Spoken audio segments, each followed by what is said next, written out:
Hello and welcome, students. How are you all?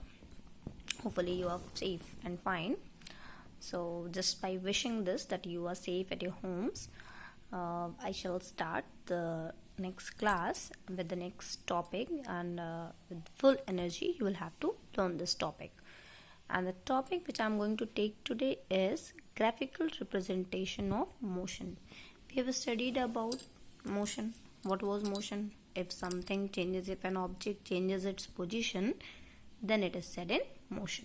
And if it does not change its position with respect to time, it is said to be at rest. So today, when we are going to define about the motion, then we'll have to make a graph in which we can represent the motion. So when we will talk about the graphical representation of motion, so always remember there are three types of graphs. Three types. How many types of graphs are there?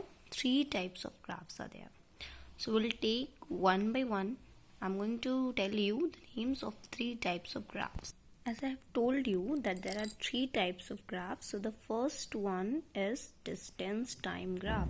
That means a graph in between two quantities, distance and time. If two quantities are given to you, the first one is distance, and with respect to time you are going to draw the graph, then that graph is known as distance time graph.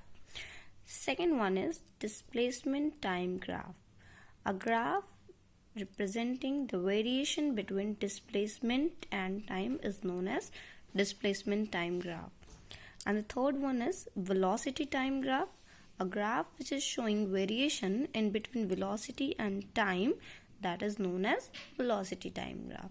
So firstly we will study about the distance time graph. That means we are going to draw a graph which is having variation between distance and time. That means how distance is going to be changed with respect to time, how the distance varies with respect to time.